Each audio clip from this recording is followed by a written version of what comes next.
অপর্ণাকে যে আর্য ভালোবাসে, আর্য এবার নিজে অপর্ণার মা বাবাকে বলে দিল যে অপর্ণাকে সে ভালোবাসে, যা শুনে অপর্ণার মা বাবা রেগে আগুন। হ্যাঁ প্রিভার 70 দেখা যাবে আজকের পর্বে। বিস্তারিত জানতে ভিডিওতে একটি লাইক দিয়ে পুরো ভিডিওটি দেখতে থাকুন। গল্পের শুরুতেই আমরা দেখতে পাবো আর্যর মা অপর্ণাকে বলছে, মনের ভিতর যাই চলুক না কেন, ভালো মানুষদের সাথে না কখনো খারাপ কিছু হয় না। আর তুমি তো ভালো মেয়ে, তোমার সাথেও খারাপ কিচ্ছু হবে না, কোনো চিন্তা করো না। এই বললে অপর্ণা আর্যর মাকে জড়িয়ে ধরে কান্না করতে থাকে, যা দেখে আর্যর মা তো অবাক হয়ে যায়। আর বড় বড় চোখ করে তাকিয়ে আছে অপর্ণার মা, আর ভয় পাচ্ছে রুম্পা। তখন আর্য বলে, মা চলে এসো। তখন আর্যর মা এখান থেকে আর্যকে নিয়ে চলে যায়। এদিকে ইন্দ্র অপর্ণার বাবাকে বলছে, কাকামশাই আপনি একটু এখন ঘুমান, টেনশন কম করবেন, ঠিক আছে? কোনো টেনশন করবেন না, কালকেই আপনাকে ডিসচার্জ করে দেওয়া হবে, কোনো চিন্তা নেই। আর তখন বলে, বাবা বললেই কি আর চিন্তা কমানো যায়? মন থেকে যে চিন্তা চলে আসে। আর তখন বলে, একদম চিন্তা করবেন না, আসলে কাকু আমিও না আপনাকে কিছু একটা বলতে চাই। তো অপর্ণার বাবাকে ইন্দ্র কিছু বলতে থাকে, যেটা শুনে অপর্ণার বাবা অনেকটা অবাক হয়ে যায়। এদিকে দেখা যায় অপর্ণা বাড়িতে এসেছে তার মাকে নিয়ে। রুম্পা বলে, অপর্ণা একটু শুনবি? তখন যাবে অপর্ণা রুম্পার সঙ্গে, কিন্তু অপর্ণার মা কিছুতে যেতে দেয় না, বলছে, রুম্পা অনেক রাত হয়ে গিয়েছে, আমরা ঘুমাবো, তুই যা, কালকে সকালে আসবি, তোর কাকুকে আবার নিয়ে আসতে হবে। তো রুম্পার সঙ্গে কিছুতেই কথা বলতে যেতে দেয় না অপর্ণার মা। তখন অপর্ণা বিছানা বানাতে থাকে, বলছে, মা আমি বিছানাটা বানাই। তখন অপর্ণার মা বলে, আমি বানাতে পারবো। শোন অপর্ণা, তুই তখন তোর বাবাকে কি বলতে চেয়েছিলি? তখন অপর্ণা কিছুই বলে না। যখন অপর্ণার মা রাগান্বিত হয়ে যায় তখন বলে, মা আমি বুঝিয়ে বললে বাবা বুঝবে। তখন অপর্ণার মা রাগান্বিত হয়ে বলতে থাকে, তোর কি বুদ্ধি শুদ্ধি লুপ পেয়েছে? মানুষটা মরতে মরতে বাড়িতে ফিরছে, আর তুই তোর মনের কথা বলতে চেয়েছিলি? তখন বলে, মা আমি এমন কিছু বলতাম না, বাবা আঘাত পাবে, তবে আমি বুঝিয়ে বললে সে অনেকটাই বুঝে যাবে। তখন অপর্ণার মা অপর্ণার হাত মাথায় দিয়ে বলে, আমার দিব্যি রইল, তুই তোর বাবাকে তোর ব্যাপারে কিচ্ছু বলবি না, যদি বলিস তাহলে আমার মরা মুখ দেখবি। যা শুনে অপর্ণা পুরোই অবাক হয়ে যায়। এদিকে আর্য এবং তার মা বাড়িতে এসে এই ব্যাপারটা নিয়ে খুব চিন্তিত হয়ে যায়, বলছে অপর্ণাকে স্বাভাবিক লাগছে না, অবশ্যই কিছু একটা হয়েছে। তখন অপর্ণার মা বলে, জানো তো আমারও ঠিক একই রকম লাগছে, অপর্ণাকে না খুব চিন্তিত লাগছিল, তুমি ঠিকই বলেছ, ও অনেকটাই ভেঙে পড়েছে। তখন আর্য বলে, মা কিছু একটা হয়েছে, অপর্ণার মাকে আমি অনেকদিন ধরে চিনি, কিন্তু আজকে যেন ওনাকে অচেনা লাগলো, কিছু তো একটা হয়েছে। তখন আর্যর মা বলে, ঠিক আছে আর্য, তুমি অপর্ণার সঙ্গে একটু কথা বলে নাও, ভগবান যেন সব ঠিকঠাক রাখে। এটা বলে আর্যর মা উপরে চলে যায়। এদিকে আর্য বলে, এখন ফোন করব? অনেক রাত হয়ে গিয়েছে, কিন্তু আমার অস্বস্তি লাগছে, কি করব এটা নিয়ে চিন্তা করতে থাকে। এদিকে অপর্ণার মা অপর্ণাকে তো দিব্যি দিয়েছে। অপর্ণা বলে, মা তুমি কেন এরকম করছো? তোমরা ছাড়া আমার আর কে আছে? তোমরাই তো আমাকে বুঝবে, তাই না? আর আমি তো তোমাদেরকে বুঝিয়ে বলবো। তখন অপর্ণার মা বলে, শুন, তোর কোনো কথাই এখন আমি শুনতে চাই না, মানুষটাকে সুস্থ করতে দিবি, বাড়িতে আনতে দিবি নাকি? আমি তোর এখন কোনো কথাই শুনতে চাচ্ছি না, অতএব আমি আশা করব আমার এই কথাগুলো তোর মনে থাকবে। তখন অপর্ণা খুব কষ্ট পেতে থাকে। তখনই আর্য স্যার অপর্ণাকে ফোন দেয়। ফোন দেখে তো অপর্ণা আরও ভয় পেয়ে যায়। অপর্ণার মা বলে, কে ফোন দিয়েছে? হসপিটাল থেকে ফোন দিয়েছে? তখন অপর্ণা বলে, না। তখন অপর্ণার মা বলে, তাহলে কে ফোন দিয়েছে এত রাতে? অপর্ণা বলে, আর্য স্যার। আর্য স্যারের কথা শুনে রাগান্বিত হয়ে যায় মনে মনে অপর্ণার মা। তারপরে বলে, ফোন ধর, ফোনটা বেজে চলেছে। তখন অপর্ণা ফোন ধরতে থাকে খুব কষ্ট মন নিয়ে, কথার জন্য মুখ থেকে বের হচ্ছে না। তখন বলে, অপর্ণা, এই কথা বললেই অপর্ণা কান্না করতে থাকে, কিন্তু আর্য স্যারকে কিছুতেই বুঝতে দেয় না। তখন বলে, স্যার বলুন, সব ঠিক আছে।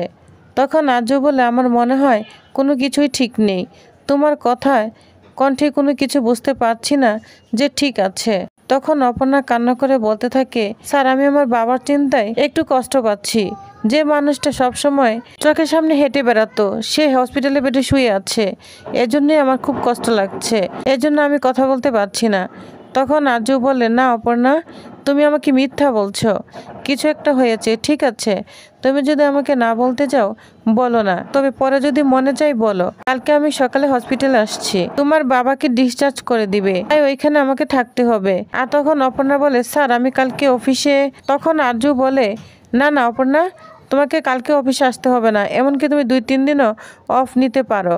যা শুনে অপর্ণা চুপ করে থাকে, কোনো কথাই মুখ থেকে বলতে পারে না। তখন আর্য বলে ঠিক আছে তুমি রেখে দাও। এটা বলে অপর্ণা ফোন রেখে দেয়। তো অপর্ণা অনেক কষ্ট পেতে থাকে। এদিকে আর্য ফোন রেখে বলতে থাকে না না অপর্ণা ঠিক নেই। অপর্ণার কথাতেই বলছে অপর্ণা ঠিক নেই, কিছু তো একটা হয়েছে। অপর্ণার জন্য আমার খুব চিন্তা লাগছে। তো আর্য অপর্ণার জন্য খুব কষ্ট পেতে থাকে। এদিকে আর্যর মাকে মানছি বলছে মাদার ইন ল এত রাতে কোথায় গিয়েছিলেন। মানছিকে দেখে আর্যর মা অনেকটাই অবাক হয়ে যায়। বলছে মানছি অনেক রাত হয়ে গিয়েছে, তুমি কি ঘুমাওনি? তুমি কি রাত জেগে পাহারা দিচ্ছ? তখন বলে মাদার ইন ল আমি তো এবারের বউ, আমাকে তো পাহারা দিতেই হয়, আমাকে তো সবকিছু খোঁজখবর রাখতে হবে। কারণ আর্যদা আসছিলেন না, আসলেন আবার চলে গেলেন আপনারা দুজন, তাহলে এটা কি টেনশন হয় না? বলুন না আপনি কোথায় গিয়েছিলেন? তখন আর্যর মা বলে অপর্ণার বাবার হার্ট অ্যাটাক হয়েছে, স্টেন্ট বসানো হয়েছে, এখন ভালো আছে, শুনেছ?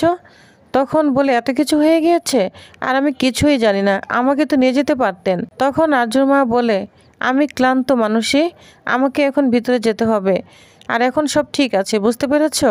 আর ওইখানে হসপিটাল, ওটা ভিড় করা জায়গা নয়। তখন মানুষই বলে ওনাকে কখন ছাড়বে? যা শুনে আর্যর মা বলতে থাকে শোনো কালকেই ওনাকে ছেড়ে দিবে, আমি আর কথা বলতে পারছি না। এটা বলে চলে যায় আর্যর মা এখান থেকে।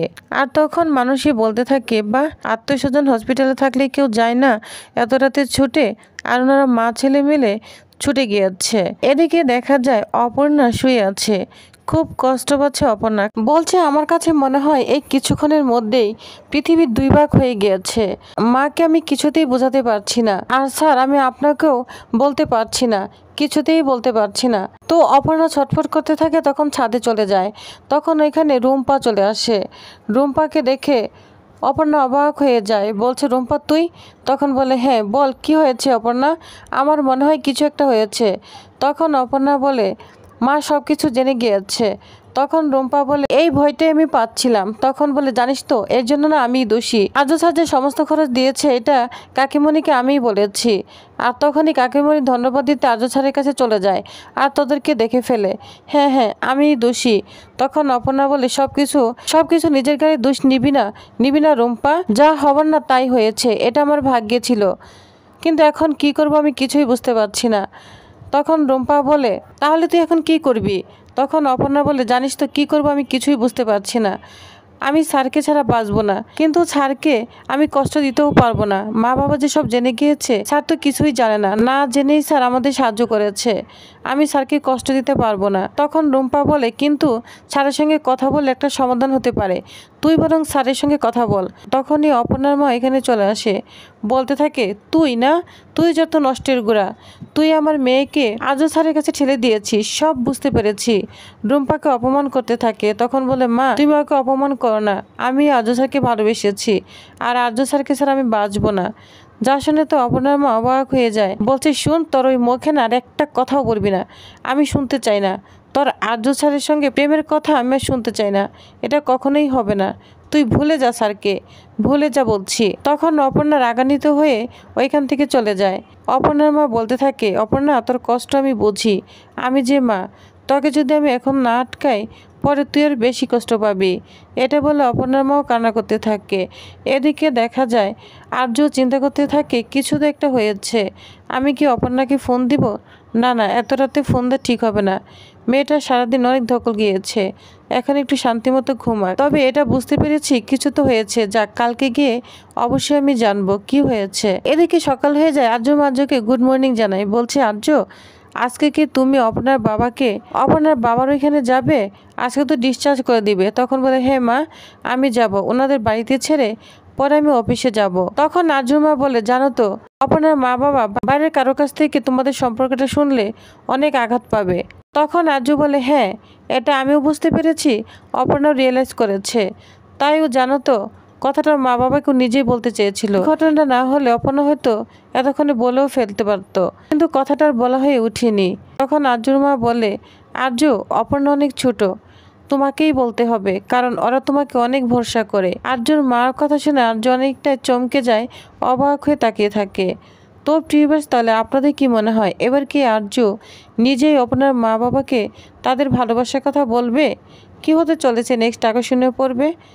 তো পরবর্তী আপডেট জানতে অবশ্যই আমার সাথেই থাকুন। ধন্যবাদ।